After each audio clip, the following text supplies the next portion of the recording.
always hiding around in the back corners. Natnwa, everyone. It is my privilege and pleasure to be here today to talk to you guys for the Conservation and Ecology Research Forum. 10 years for these guys doing this forum. Can we get a round of applause for their 10 years of hard work? I've been lucky enough to speak at a couple, I want to say 2 maybe, but again, an absolute privilege and honour to be here and to support the work that the Conservation and Ecology Centre do all year round, not just on today. They've been really good friends and really good allies of the Aboriginal community since their inception, but long time before that too with the work that they do. I'd like to pay my respects to my elders past, present, and to all the Aboriginal people here today.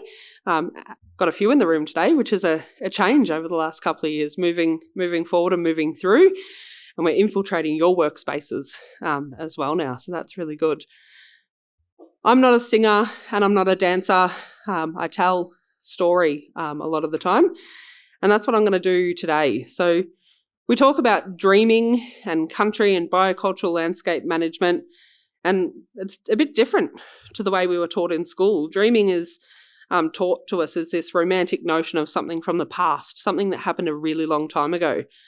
And it's really easy to separate ourselves from something that happened a really long time ago because it wasn't us, it's not our direct impact. It's something that can be forgotten or retold or reimagined. For us, our ancestors have known this country since Tunambi Niha Ma, so since when country was flat and didn't have any of its beautiful lumps and bumps. The volcanic plains is said to have grown really quickly, like a young woman goes through puberty and grows her lumps and bumps. Some of us grew more lumps and bumps than others, but the volcanic plains is a really unique biocultural landscape that is a huge part of our dreaming and Gulidjan dreaming story. So our ancestor, many, many years ago, was walking around in this flat and vast landscape, and she was getting angry and frustrated and really concerned about the fate of country and her kin. So her family and the animals and megafauna at the time that lived here.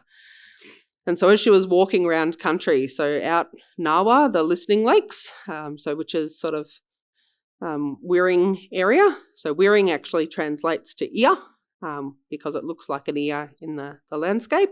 But we know those waters to be Nawa, the listening lakes. And she was walking around that area before the lakes were created, and she had a giant megafauna bandicoot as a pet. His name was Warreen. And Warreen was walking around with her, and as she got angrier and angrier and more concerned, sometimes it feels like we can do this as well, but the ground started to bubble up beneath her. And as the volcanic eruptions happened in the days that followed, she guided Warreen to use his tail as a club and to thump out different waterways. It's said that the really beautiful round basins and unique waterways of the volcanic plains are accredited to the tip of his tail. And so as the days and weeks followed, as the ground was still malleable, Warreen walked around, guided by our ancestor, and thumped these waterways. And as they both became really tired, they both decided that they were going to fall asleep in the landscape as well. So we know Lake Corangamite as the sleeping lady, and topographically, it's a big word for me, topographically Lake Corangamite is our sleeping lady. So she's asleep in the landscape, protecting the rest of Gunditjmara Nation. And Warreen, the giant bandicoot, is what we know now as Red Rock, or LV. So just like a dog curls up in front of the fire in the winter, is Warreen cuddled up, protecting our sleeping lady in Lake Corangamite. So we know that the volcanic eruptions happened thousands and thousands of years ago, so it plays into that narrative of dreaming.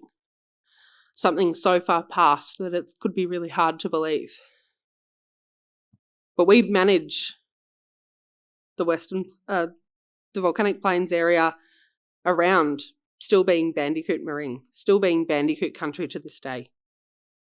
But it makes me think about continuous dreaming.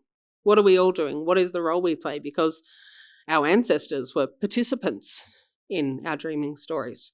That's how the knowledge has transpired, because they were there, they were actively part of it. Just before COVID, I landed myself at a forest fire management meeting Doesn't seem so surprising when there's a whole heap of land working crew here today, but I work with people. Kids, families. I run the Colac Aboriginal Gathering Place, and I should be at maternal child health and social work meetings, but I find myself constantly being drawn back to hang around in spaces that were probably not made for me. And I found out in that meeting that Lake Elizabeth was formed in the 1950s. Didn't sit right with me. I'd always been told this beautiful story about the formation of Lake Elizabeth and how these women in the trees used their roots in the cover of a storm to create a landslide, to bring down the banks of their sacred river. My mum and my grandfather, who told me that story, had passed. I didn't feel like raising it in the meeting because it felt like it was an internal battle. I sat on that story for a couple of years, used my eyes, my ears and my heart to figure out where we were going, and I sort of parked that story. It was one of my favourites. My mum tried really hard to get us out on country, and as someone who struggled with addiction and living far off country, she made it an effort for us to get to Lake Elizabeth every year. She was named after Lake Elizabeth, so her name was Cherie Elizabeth. My name's Ebony Elizabeth. My niece has now been named Edie Evergreen because we thought that the Elizabeth and the Queen was really not our thing. So my brother chose Evergreen because the Otways are beautiful and evergreen, and it still honours that E in the language. 3 generations of our women have been named after this beautiful place. But if it was only formed in the 1950s, how could that be a dreaming story? Why would why would my mother make that up? We think about what was happening to the biocultural landscape at that time. Geelong had tripled, quadrupled in the 50s and 60s. The invention of the hose, all these more toilets, showers, population growth. It's almost this not in my backyard. Geelong couldn't see, or still can't see for the most part, the devastation that the overuse of their water causes our systems.